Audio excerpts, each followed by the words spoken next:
Ready to move in premium triplex villas at Bachapalli APR Projects.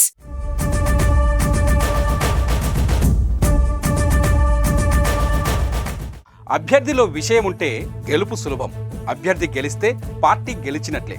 సరిగ్గా BJP కూడా ఇదే ఆలోచన చేస్తుంది. టీడీపీ జనసేన పొత్తుతో కమలం ఆంధ్రాలో ఆచితూచి అడుగులు వేస్తోంది. ఈ క్రమంలోనే ఉత్తరాంధ్రలో అత్యధిక శాతం ఉన్నటువంటి తూర్పు కాపులను ఆసరగా చేసుకొని అభ్యర్థిని ఎంపిక చేసింది. బీసీల్లో అత్యధికులు ఈ తూర్పు కాపులే. బీసీలో 5.5% ఉన్న సామాజిక వర్గం తూర్పు కాపులు. ఇలా ఉత్తరాంధ్రలో ఉన్నటువంటి తూర్పు కాపులను బీజేపీ వైపు మళ్లించి రాజకీయం చేయాలనుకుంటున్నారు. అలా చూస్తే బీజేపీ బీసీ మంత్రాన్ని కనుక పర్ఫెక్ట్గా వాడుకోగలిగితే ఉత్తరాంధ్రలో తమదే పైచేయి అవుతుంది.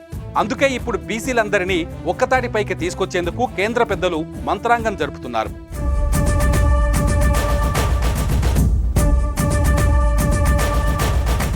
పొత్తులో భాగంగా బీజేపీ 6 ఎంపీ స్థానాల్లో పోటీ చేస్తోంది.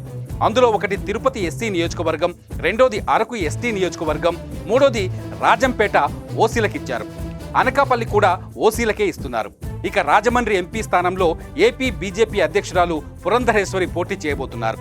మిగిలిన విజయనగరం పార్లమెంటు స్థానానికి బీసీ అభ్యర్థిని కనుక ప్రకటిస్తే ఖచ్చితంగా గెలిచే స్థానం అవుతుందని వ్యూహరచన చేస్తోంది బీజేపీ. ఈ రూట్లోనే బీసీల్లో అత్యధికులైన తూర్పు కాపు సామాజిక వర్గానికి చెందిన గేదెల సీనుబాబును పార్టీలో చేర్పించుకొని పోటీ చేయించే ప్రయత్నం చేస్తుంది. అదే జరిగితే బీజేపీ వైసీపీకి పోటీనిచ్చే బలమైన తూర్పు కాపు అభ్యర్థిని బరిలోకి దింపినట్లవుతుంది.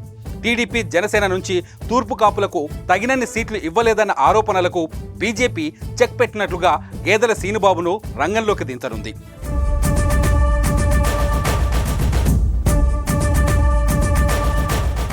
సుమన్ టీవీలో మీ పర్సనల్ అండ్ బిజినెస్ ప్రమోషన్స్ కోసం కింది నెంబర్కి కాంటాక్ట్ చేయండి.